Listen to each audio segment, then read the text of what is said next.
Hello pemirsa, bersama saya Bang Romi dalam program Next Generation. Check it out.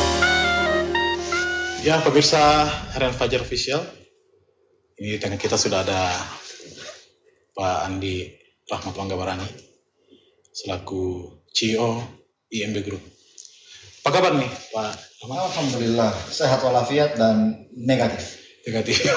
Artinya sudah melalui tahapan vaksin. Sudah vaksin yang kedua. Jadi kita tinggal menunggu saja imunitasnya mencapai puncak kan. Oke. Nah, saya ngambil waktunya nih Pak Rahmat di tengah kesibukannya ya. Gak apa-apa. Tapi katanya tadi habis olahraga nih ya Pak Rahmat ya. Jadi pagi alhamdulillah saya lari 10 kilo. Waktu 1 jam ya cukup lah, sehari-hari kita harus terus bergerak. Wah, ini resep untuk imunitas naik ya. Imunitas maksimal. Maksimal. Nah, Pak Andi, ini selaku penerus ya, bisa Bapak dari Next Generation nih. Seperti apa nih Pak Rahmat menjalani rutinitas keseharian sebagai dengan usia yang masih muda mendapat amanah besar untuk memimpin sebuah perusahaan besar.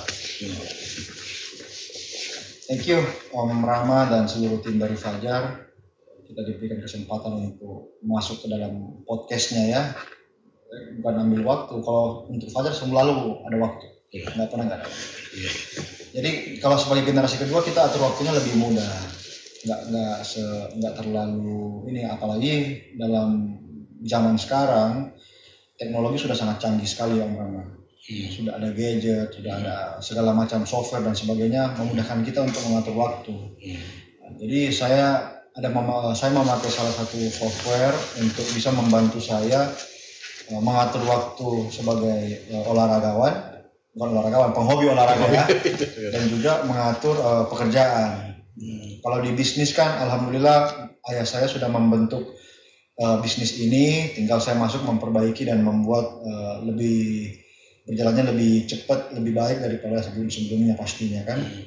Kalau di hobi saya olahraga ya kita memakai sistem yang baru, kita bisa mengatur jam dan durasi olahraganya seperti apa. Iya, antara pekerjaan dan olahraganya tidak bisa ada yang terganggu ya. Karena selain pekerjaan saya juga aktif di beberapa organisasi. Jadi harus betul-betul waktunya terbagi dengan rapi dan tertib supaya bisa berjalan semua. Karena yang paling berharga di dunia ini kan waktu. Yang paling mahal yang tidak bisa dibeli waktu. Jadi kalau kita bisa mengatur waktu, insya Allah kita bisa mengatur semuanya. Nah itu prinsip-prinsip yang saya pegang. Jadi sebisa mungkin saya mengatur semua waktu saya untuk olahraga di pagi hari, pekerjaan, bergaul, organisasi. Nah tentu dengan melanjutkan bisnis yang sudah ada, ini butuh tantangan lain juga. Karena kita sudah ada tolak ukur sebelumnya kan, bukan kita start dari 0, kita start dari anggaplah poin 9. Tentu pencapaian saya walaupun misalnya lebih daripada 10, tapi harus melebihi daripada 9. Karena ayah saya sudah menciptakan standar bahwa dia start dari 0 sampai sekarang itu 9, jaraknya 9 kilo misalnya. Nah untuk itu saya harus bisa berjalankan perusahaan ini lebih dari 9 kilo di waktu yang cukup cepat. Nah, itu tantangannya sebenarnya. Jadi kalau pun saya dibilang berlari kencang, menjalankan perusahaan ini dengan baik dan cepat, tapi selama pencapaian saya belum sama, berarti kita belum lebih berhasil daripada dia. Iya, artinya bagaimana tuh bisa lepas dari bayang-bayang orang tua bahwa ini orang tua yang hebat, padahal anaknya sebenarnya juga hebat. Seperti apa nih? Anaknya hebat karena gurunya hebat. Gurunya hebat. Sama. Jadi pepatahnya guru kencing berdiri, murid kencing berlari. Ya.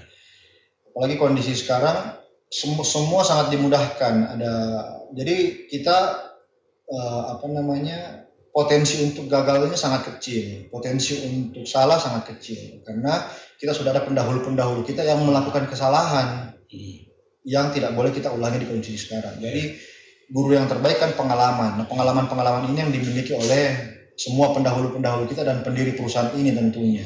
Nah, itu yang harus kita selalu belajar. Kalaupun misalnya mau terlepas dari bayang-bayang beliau, kita sebisa mungkin menjalankan dan menghadapi masalah itu sendiri. Tetapi terkadang saya pun kalau menemui hambatan yang sudah di luar kemampuan saya, ya saya kembali ke sang guru, bertanya dan sebagainya.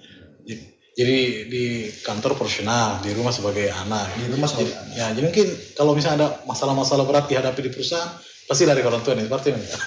Mungkin bisa cerita sedikit nih kalau konsultasi. Iya, konsultasinya Kita seperti sifatnya konsultasi. Ya, konsultasinya bukan di rumah, tapi saya juga datang menghadap ke kantor. Konsultasinya seperti apa, masalahnya bagaimana dan sebagainya. Ya, alhamdulillah Pak Idris selalu punya solusinya, selalu punya masalah. Tadi yang saya sampaikan, pengalaman adalah guru yang paling berharga. Pengalaman beliau memimpin bisnis ini kurang lebih berapa? Usia saya 30 tahun. 30 tahun. 30 tahun beliau memimpin bisnis ini. Pasti dalam 30 tahun ini pengalamannya sudah sangat banyak.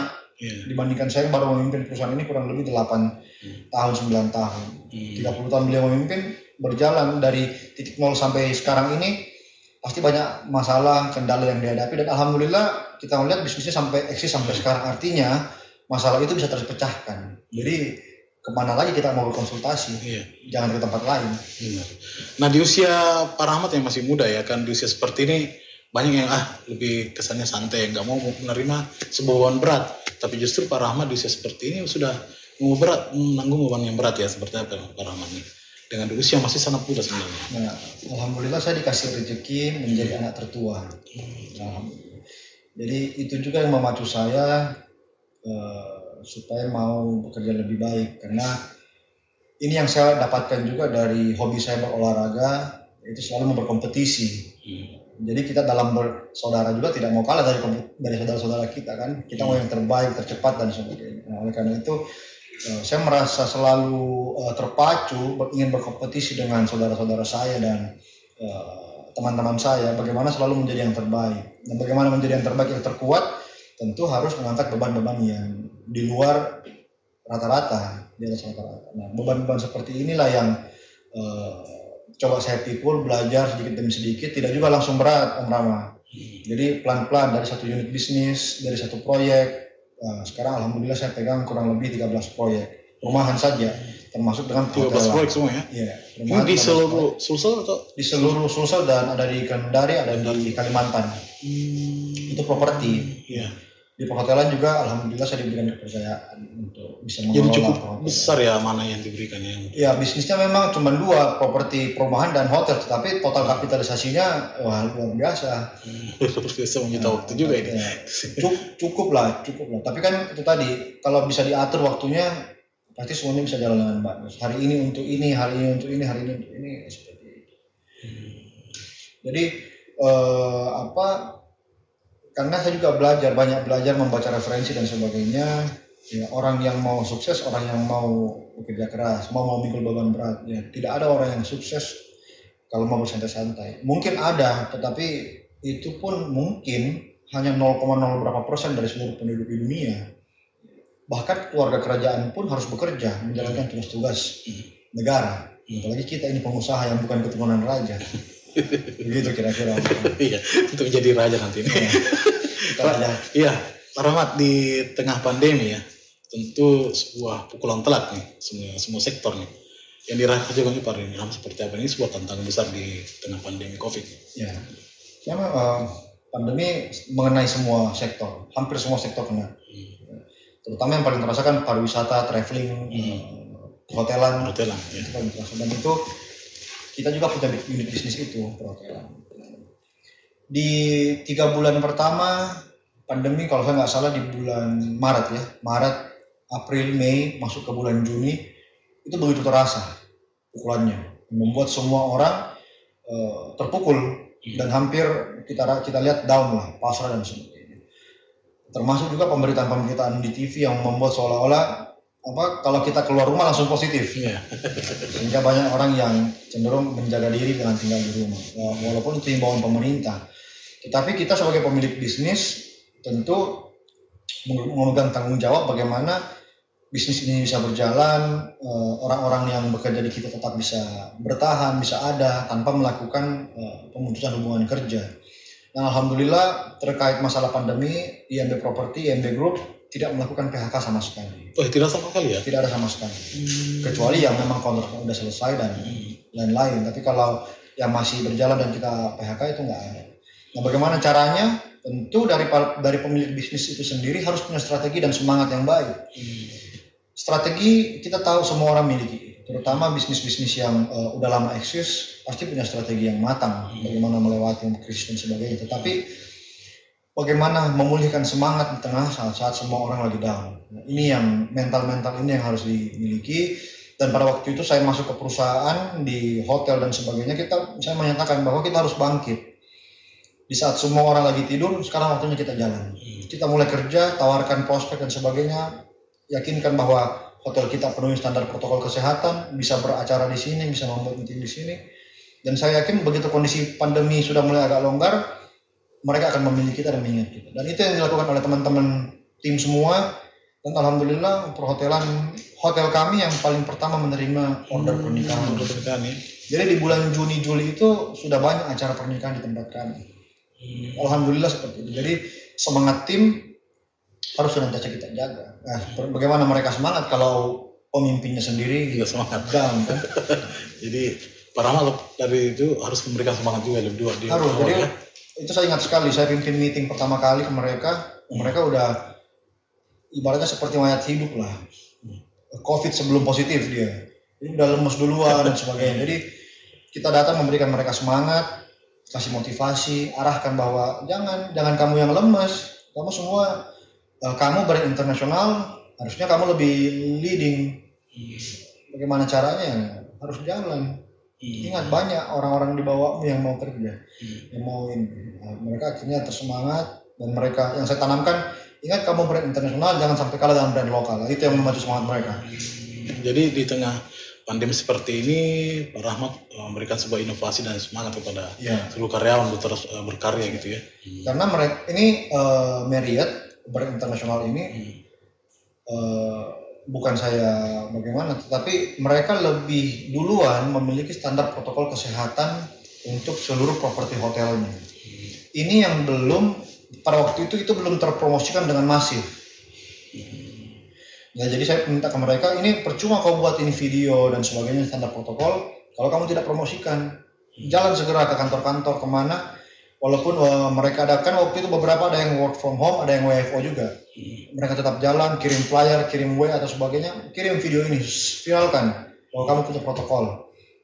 Alhamdulillah itu jalan semua. Jalan semua ya. Baik Pak Rahmat. Pemirsa Harian Fajar Official, tadi kita sudah mendengarkan seperti apa beliau sebagai next generation ya, sebagai penerus orang tua dalam mengelola bisnisnya. Nah, tentu kita juga ingin tahu seperti apa sih Pak Rahmat dalam menjalankan juga aktivitas di organisasi. Nah, ini beliau adalah Ketua HIPMI Sulsel. Mau tahu ceritanya? Kita akan ikuti selanjutnya.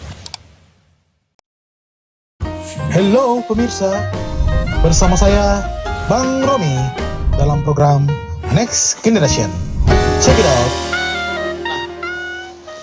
Pak Rahmat, tadi sudah mengupas tuntas ya bagaimana mengelola usaha, termasuk bagaimana menghadapi tantangan di era pandemi.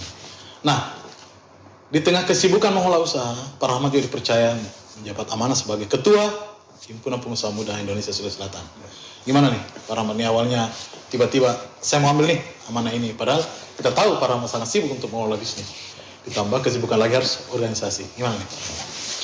Thank you Bang Romi, saya baru tahu namanya Bang Romi. Ini nama kecil ya. Bang Romi. Jadi menjadi Ketua Umum BPD HIPMI Sulsel itu selalu yang sudah saya impikan memang dari bukan saat ini saja, saya bahkan hampir maju di periode sebelumnya, di 4 tahun lalu.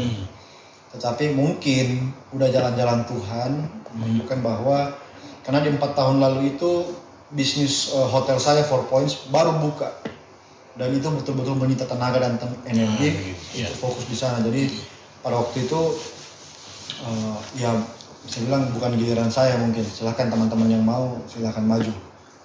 Alhamdulillah berjalan waktu dan sebagainya, peluang itu semakin terbuka lebar dan Tuhan menunjukkan jalannya bahwa sekarang momenmu.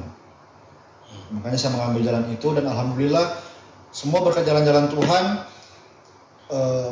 semua dukungan menuju ke saya, dan alhamdulillah semua senior daripada HIPMI Sulawesi Selatan bersatu menyatu di kami, memberikan dukungannya kepada kami dan memberikan dorongannya. Beliau menitipkan semua amanah bahwa Andi Rahmat harus membawa BPD HIPMI Sulsel ini menjadi BPD yang terbaik di Indonesia. Dan Pak Rahmat merasa ini bagaimana nih? Mampu nggak waktu itu? Alhamdulillah pada waktu itu saya berpikir juga, sempat merenung lah ceritanya, apakah ini sudah tepat saya lakukan atau tidak. Sempat bersemi di ceritanya nih. Tapi saya bersemedi di atas sepeda. Atas sepeda ya. Jadi momen-momen semedi saya, momen-momen ketenangan saya itu selalu di saat berolahraga. Berolahraga ya. Jadi berpikir juga bagaimana caranya saya membawa, mengembalikan marwah HIPMI Sulawesi Selatan ini menjadi HIPMI yang diperhitungkan di Indonesia, di Indonesia Timur dan Indonesia Barat. Nah, saya berpikir dengan koneksi yang saya miliki, dengan hubungan baik dengan para stakeholder, terutama dengan teman-teman media pada hari ini, Fajar dan media-media lain, dengan para perbankan, saya yakin bahwa oke, kita go deh. Saya ambil peluang ini, dan alhamdulillah setelah saya menemui para senior, berdiskusi, menyampaikan juga visi misi saya, nah mereka juga mendukung. Oke Mat, silahkan jalan, kita semua ada di kamu. Alhamdulillah dengan itu saya jalan. Jadi ini waktu HIPMI itu kebalik-balik. Saya duluan meminta restu senior, baru meminta restu bapak saya. Kebalik-balik. Itu kenapa seperti itu? Harusnya kan ke orang tua dulu nih. Itu strategi politik Pak. Oh. Jadi tentu orang tua mau melihat sudah sejauh mana anaknya melangkah nih, kekuatan apa yang dia miliki sampai dia mau maju kan. Alhamdulillah bisa seperti itu. Itu mendapat dukungan dari semua senior juga ya? Untuk mendapat dukungan dengan semua senior, karena HIPMI ini sangat senioritas, Om Rama. Bang Romi. HIPMI ini sangat senioritas, jadi organisasi yang paling dicintai oleh seniornya itu HIPMI. Makanya sampai saat ini alhamdulillah HIPMI belum tidak dualisme. Satu-satunya organisasi yang tidak dualisme. Iya betul, benar. Dan satu-satunya organisasi yang paling banyak menterinya. Itu karena kecintaan para seniornya terhadap organisasi ini. Nah, jadi kita duluan ke senior, soal dan sebagainya, karena kita tahu HIPMI tidak bisa lepas dari seniornya. Oleh karena itu kita harus selalu sayang, hormat, patuh terhadap senior. Dan dukungan teman-teman sendiri sampai sejauh ini seperti apa? Dukungan teman-teman, alhamdulillah dari awal mereka selalu support. Nah, saya tidak tahu apa yang mereka lihat di saya, tetapi saya yakin ada sesuatu yang mereka lihat sehingga mereka mau memberikan dukungan terhadap saya. Bahkan orang di rumah pun, istri saya pun awalnya yang tidak kurang melirik HIPMI, dan begitu saya maju dan yakinkan dia bahwa saya akan membawa perubahan di HIPMI ini, mereka full support. Oh jadi istri ini dukung ya? Akhirnya full support. Artinya sebelumnya sempat ini agak ragu. Sempat dengan HIPMI-nya, karena kita tahu sendiri HIPMI dengan segala macam diskusi yang beredar di luar sana, ya kita bisa menggambarkan HIPMI seperti apa. Tapi alhamdulillah saya berhasil membuktikan bahwa saya di HIPMI, tetapi saya yang akan merubah HIPMI, insya Allah, bukan HIPMI yang merubah saya. Kita berubah. Gitu. Jadi dia dengan istri saya, dengan seluruh teman-temannya yang ini, teman-teman perempuan, teman-teman istri saya, geng-gengnya, ya akhirnya full mendukung juga. Jadi kalau sudah orang tua mendukung, para senior mendukung, istri mendukung, insya Allah jalan-jalan Tuhan semakin terbuka. Iya, tadi Pak Rahmat sempat menyinggung akan merubah HIPMI seperti apa nih? Sosok akan merubah itu. HIPMI pengusaha pada umumnya ya, pengusaha lah. HIPMI pengusaha tidak boleh lepas dari stakeholder. Stakeholder itu kan ada, kalau sekarang udah pentahelix ya namanya, bukan triple helix, pentahelix. Ada perbankan, pemerintah, ada Forkopimda di situ kan, ada polisi, kejaksaan, ada apa lagi yang pentahelix itu. Nah jadi misi saya sekarang ini membawa HIPMI Sulawesi Selatan dekat dengan semua itu, dekat dengan pemerintah, dekat dengan perbankan, dekat dengan legislatif, eksekutif, dekat dengan penegak hukum. Itu harus kita bawa semua ke situ. dan sebelumnya itu belum terjalin, Bang Romi. Terutama pengusaha harus dekat dengan perbankan. Bagaimana pengusaha mau tumbuh dan besar kalau pemodalnya nggak percaya sama dia? Sementara kita tahu kondisi saat ini modal yang paling murah biayanya ada di perbankan. Modal yang paling murah.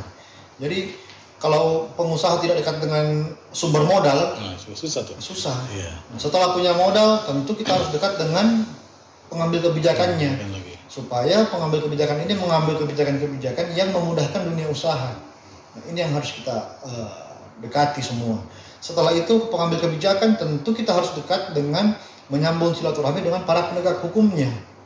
Kenapa seperti itu? Karena supaya kebijakan-kebijakan yang kita jalani dan kita ini kan semua tidak ada yang melanggar hukum dan kita terbackup secara hukum usaha kita seperti itu. Jadi usaha yang aman dan nyaman, investasi yang terjaga, keamanan dan sebagainya, permodalan yang baik, kebijakan semua bisa terlindungi dalam apabila kita bergabung di dalam organisasi ini. Jadi sinergitas dengan semua stakeholder ya. Nah, sinergitas dan kolaborasi tentunya.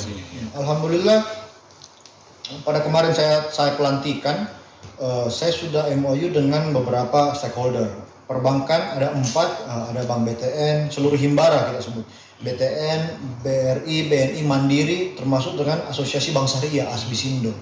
Kemudian masuk juga Bank BPD Sulsel. Bank BPD Sulsel sendiri MOU dengan kita. Selama ini belum pernah. Dan terus yang terakhir platform online terkemuka, Gojek, juga MOU dengan kita. Jadi beliau menyediakan platformnya bagi HIPMI untuk bisa berusaha di situ. Ini merupakan menurut saya merupakan peluang yang sangat bagus sekali bagi seluruh orang-orang yang berada dalam HIPMI. Bisa dekat dengan perbankan, bisa dekat dengan platform jualan yang bagus, bisa dekat dengan pemerintah. Nah, ini sangat baik sekali Bang Romi. Iya, sip. Nah, karena saya kembali lagi mungkin ya pemirsa Harian Fajar Official ingin mengetahui mengelola sebuah perusahaan besar, kemudian memimpin sebuah organisasi, tentu sama-sama menghadapi sebuah persoalan yang sama, yaitu mengatur berbagai macam karakter manusia di dalamnya. Yang dihadapi Pandirama sejauh ini seperti apa di HIPMI maupun di perusahaan?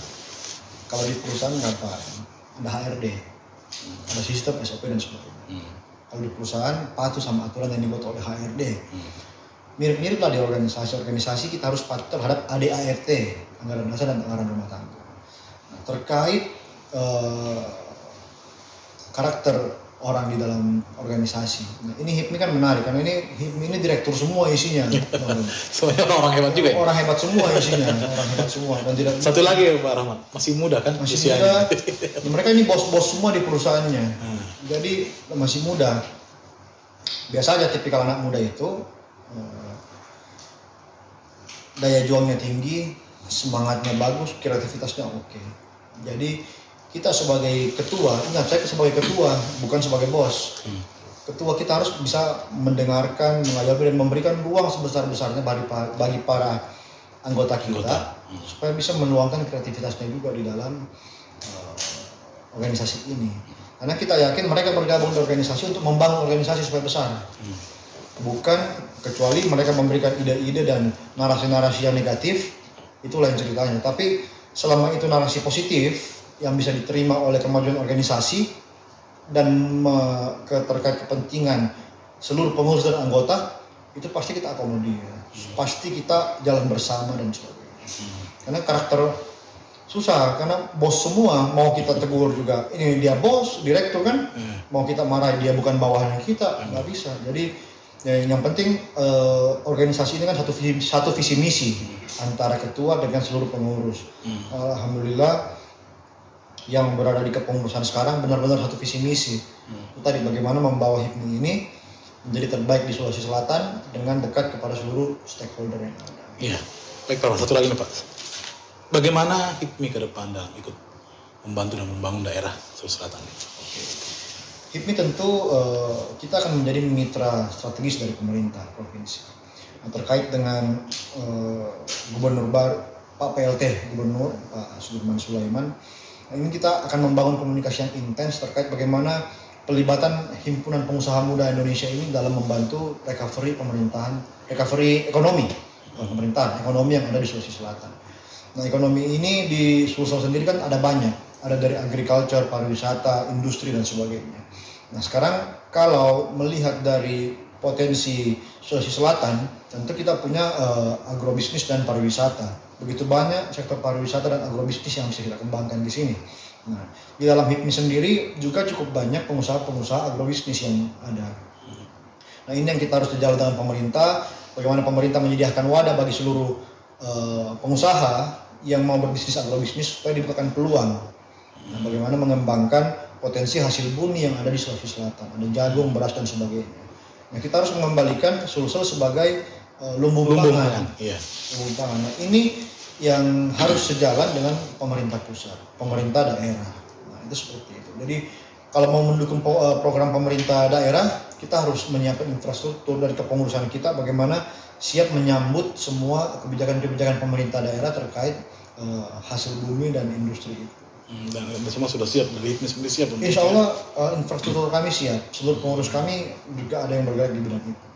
Oke, baik. Pemirsa Harian Fajar Official, kita sudah mengupas tuntas bagaimana Pak Andi Rahmat mengelola bisnis, kemudian mengelola organisasi. Nah, penasaran juga kan, mau tahu bagaimana keseharian beliau, khususnya dalam berolahraga, hobi beliau kita tahu seperti apa. Kita akan kupas tuntas selanjutnya.